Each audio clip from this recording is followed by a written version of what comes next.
State of Michigan versus Katie Austin Lee, case number 25-47529-FC. Today is the date and time scheduled for sentencing. I have provided opposing counsel with the notice of appellate rights.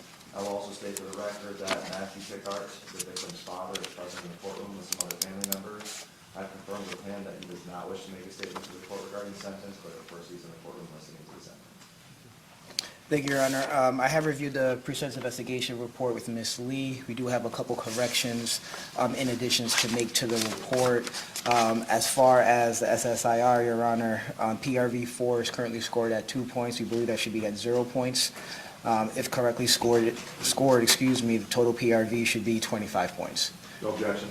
Also, Your Honor, for the offense variables, OV3 is currently scored at 50 points. We believe that should be at 25 points. If correctly scored, Your Honor, that should change the total OV to 140. It doesn't change the guidelines.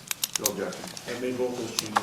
Thank you. And as far as the body of the report, Your Honor, there are some additions and corrections to make. In the report, it indicates that Ms. Lee is one of 2 children. We'd like 2 to be changed to 3. That's on a couple of pages. I did inform the agent on that to make those corrections. And lastly, on evaluation and plan, Your Honor, last paragraph, we'd like daily contact with her mother to be added to the report. No objection. We've made those changes. Other than that, Your Honor, we don't have any additions or corrections to make. Elocution. Is prosecution? Your Honor, you are well aware of the facts of this case that are presented in the pre-sentence investigation report and those obtained at the time of the plea.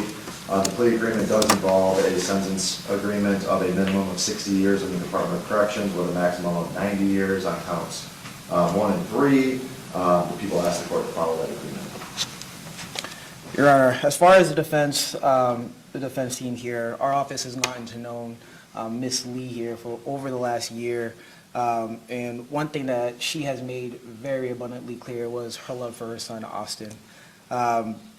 Katie was a single parent trying to raise her son the best way she possibly can. She's not here to make excuses. This indeed was a tragic situation, and she has taken responsibility for that. As a single parent, she was doing everything she can for Austin, getting him the services that he needed. But in doing that, Your Honor, she neglected to take care of herself.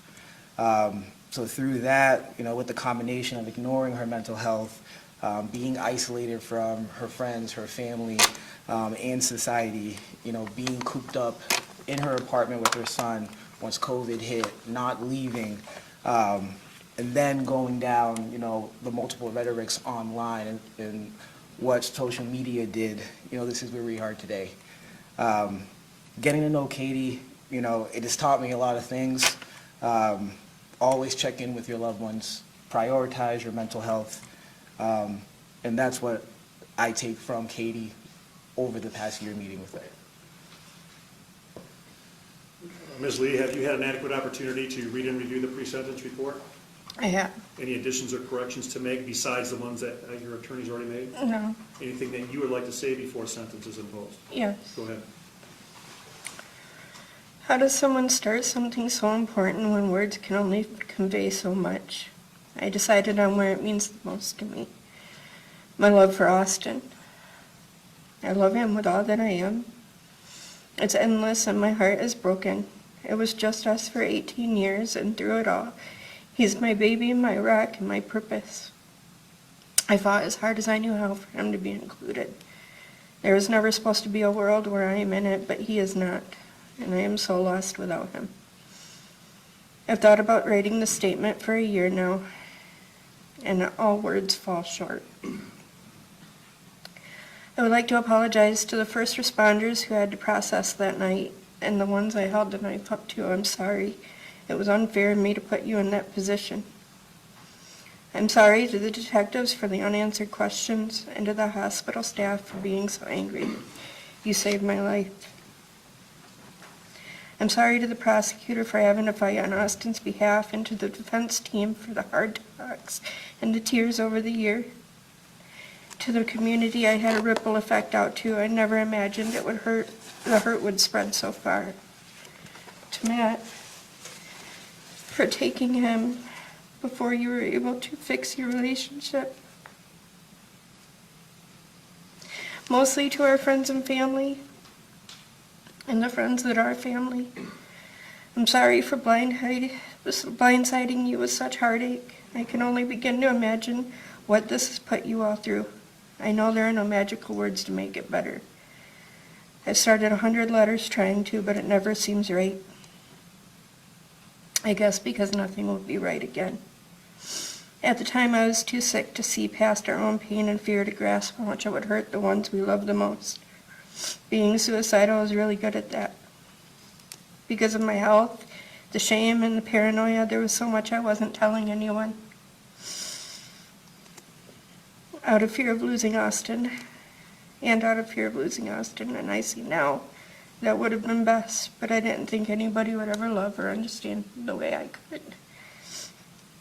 Starting in 2020, my already struggling mental and physical health declined to the point we are no longer leaving the house except for doctor's appointments. After 5 years of not being out in the world, it became really hard for me to tell what was real and not real with the algorithms on my phone being nothing but the world is ending content. I fell so deeply into an echo chamber that we were living in a different reality, and it was a terrible one. I had managed to keep my head above water, but barely. In November of 2024 is when I drowned. My mental health rapidly declined. I began to think the FBI was watching me from across the street. I would spend 8 hours a day watching out of my bedroom window trying to decode people's behavior and prove myself right. I was checking all my outlet for bugs, and when I couldn't find any, I thought they were using mind-reading drones. My brain was broken. Then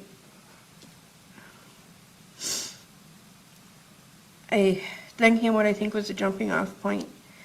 I started seeing videos about the government sending mentally ill to what they call wellness farms, and my brain broke. It very quickly turned into fear that they were coming to get us at any moment and taking us to concentration camps.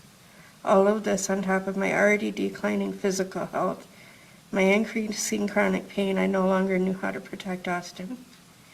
My mind and body were in a state of survival, and I was failing. We were scared. We were alone, and our depression had an answer. Only after a year of therapy, medication, soul-searching, and finding God can I now see that night for what it really was.